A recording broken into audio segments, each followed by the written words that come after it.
I would love to know where the elbows up people are right now, because the man you voted for has failed to do the very thing he ran on. Okay, folks, we've got some breaking news to tell you about right now, and forgive me for looking down. I'm just looking at my monitor. This is coming from the U.S. President Donald Trump. Here's what I'm getting on the wires. We are hereby terminating all discussions on trade with Canada effective immediately. He has posted this on his Truth Social form. We've got it there. We've got the full document there. He is saying we will let Canada know tariff they will be paying to do business with the U.S. within next 7-day period. So the crux of this is that the president is accusing Canada of being a very difficult country to trade with, including charging American farmers as much as 400% tariffs for years on dairy products, and has announced putting digital services tax on our American technology companies, which, according to the president, is a direct and blatant attack on our country. He says they're obviously copying the European Union, which has done the same thing and is currently under discussion with us also.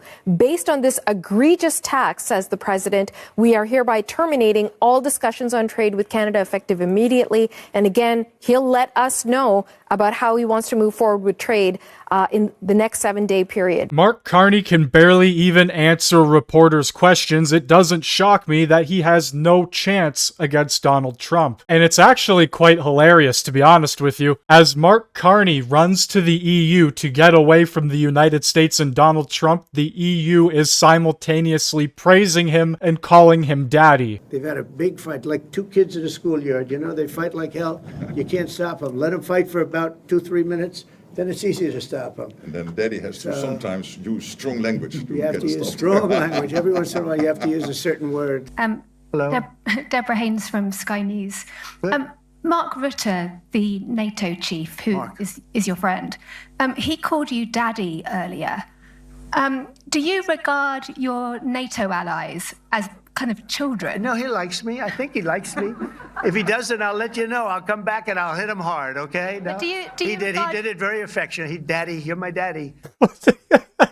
Donald Trump, as I speak, is currently changing the face of negotiation, politics, and the way the overall world is reacting. He stopped the India-Pakistan conflict. He just stopped the Israel-Iran conflict. And he just brokered a peace deal between the Democratic Republic of Congo and Rwanda. And the only country, other than China, that wants to push away from the United States is Canada. Trump said get to 5% in defense spending. Every country, pretty much other than Spain, is like, we're hopping right on board with that. Every leader from multiple different countries now has changed their tune, and Mark Carney and the Liberal cabinet will only bury us further with their incompetence, fake promises, and rhetoric that does literally nobody any good. And even when confronted by reporters on a pretty major issue, he just simply laughs it off. Have you spoken to the president today yet, sir?